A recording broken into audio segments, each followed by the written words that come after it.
Hai, Assalamualaikum semua. Hari ni saya nak kongsikan satu resepi kuih tradisional yang menggunakan ubi keledek, iaitu kuih keria ataupun kami panggil dia sebagai cok keria.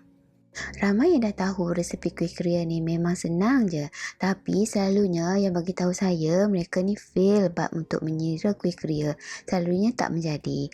Okey, dalam video ni saya akan kongsikan cara yang betul untuk menyira kuih keria. Okey, jom kita mula. Untuk ubi keledek macam biasalah saya gunakan ubi keledek oren. Masukkan air dan juga masukkan sedikit garam. Kita rebus ubi keledek ni sehingga empuk. Bila ubi keledek dah empuk ataupun dah masak, bolehlah kita tutup api dan keluarkan ubi tu dari periuk.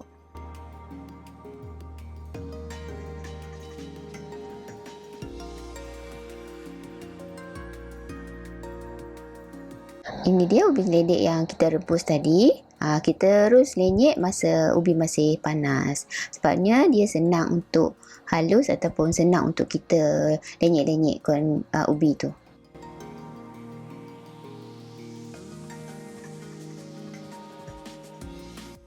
Okey, ini tips penting. Lepas dah lenyek ubi tadi, jangan terus masuk tepung ataupun jangan terus proceed untuk step seterusnya. Kita kena biarkan ubi ni sejuk terlebih dahulu. Kenapa? Sebab kalau kita terus masukkan tepung, adunan dia akan lembek. Nanti kita tambah tepung, sudahnya kuih tu akan jadi keras, tak sedap.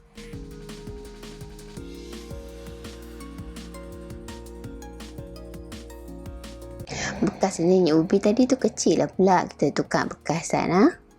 Sabar.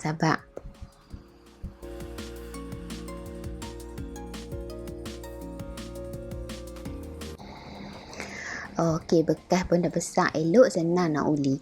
Okey, kita masukkan 1 sudu besar tepung beras. Yang ni kalau tak ada boleh skip, tapi kalau masukkan tepung beras nanti tekstur kuih tu akan lebih sedap. Okey, masukkan juga setengah sudu kecil serbuk penaik. Yang ni supaya nanti kuih keria kita ni akan nampak gebu dan nampak montok. Cantik lah.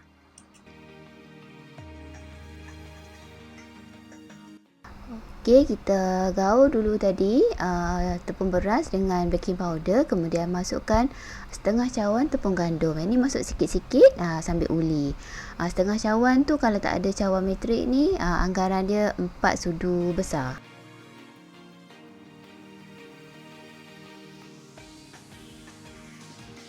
Jom kita buat kuih keria. Celup hujung jari ke dalam minyak. Yang ni supaya senang untuk kita membentuk kuih. Ambil anggaran 1 penumbuk baby. Yang ni saiz ni terpulang lah. Kalau nak besar buatlah besar sikit. Kemudian kita bulatkan dough tadi dan tekan lepis sedikit.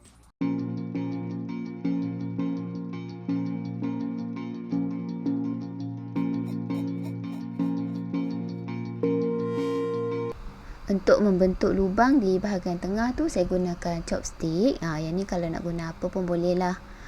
Kemudian kita buat kemasan dengan jari.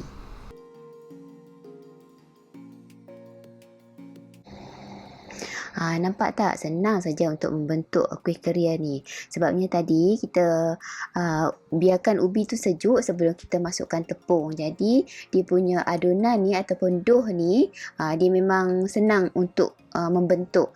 Kalau kita masukkan tepung masa panas, memang adunan ni akan lembek dan susah sikit untuk kita pegang ataupun kita buat bentuk keria tu. Soalan famous. Kak Lina dapat berapa biji kuih? Kira dalam tray tu ada berapa.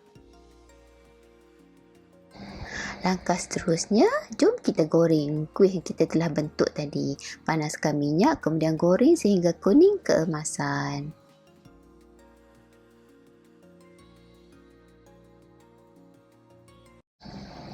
Bila dah masak, bolehlah angkat dan toskan. Tips yang penting sekali, kena biarkan kuih ni sejuk terlebih dahulu sebelum kita mula menyira. Ingat tau. Ini part yang paling mencabar. Selalunya ramai yang fail bahagian menyira ni. Kena tengok betul-betul tau. Ini kuih keria kita yang telah digoreng tadi dan dibiarkan sejuk terlebih dahulu. Keluarkan minyak menggoreng tadi. Kalau ada sikit-sikit macam tu, kita biarkan je. Tak payah basuh tau. Masukkan setengah cawan gula, ini antara 4 sudu besar. Masukkan juga setengah cawan air. 1 helai daun pandan. Kemudian kita masak sehingga gula tadi larut. Okey, bila gula dah larut, kita tunggu sampai dia berbuih-buih dan nampak pekat macam ni. Barulah kita masukkan kuih yang kita telah goreng tadi. Kemudian kita gaulkan kuih ni dengan air gula sira tu.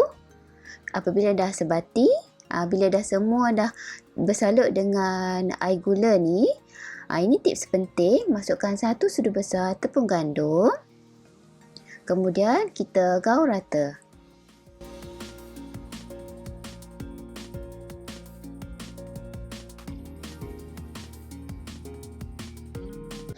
Kita gaul rata sehingga tepung gandum tadi larut dan sebati dengan sira tu. Bagi yang belum subscribe, apa kata subscribe dulu dan tekan butang loceng untuk dapatkan notifikasi video terbaru.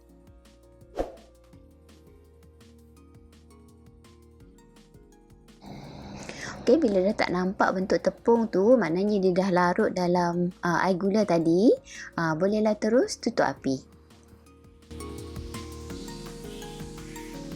Walaupun dah tutup api, tapi sira ni belum siap lagi tau. Kena terus mengacau. Sambil saya kacau ni, saya nak bagi tahu tips kenapa tadi saya masukkan tepung gandum masa sira. Yang tu tujuan dia supaya sira ni dapat tahan lama. Kalau tak masukkan tepung, nanti beberapa jam je dia punya gula sira tu akan cair.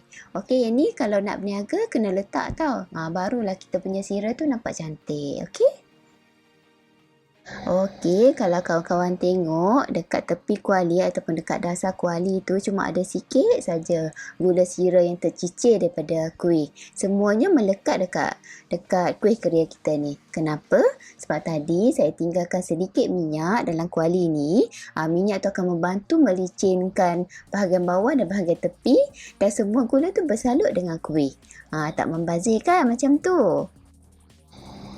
Okey, ini dia hasilnya kuih keria kita buat tadi. Bahagian luar dia tu nampak sedikit crispy, manakala bahagian dalamnya lembut, gebu dan berongga. Sebab kita masukkan sedikit serbuk penaik. Serbuk penaik ini akan menjadikan kuih keria ni nampak montok dan gebu sikit. Selamat mencuba. Jangan lupa subscribe, like, komen dan share. Jangan lupa subscribe, like, komen dan share.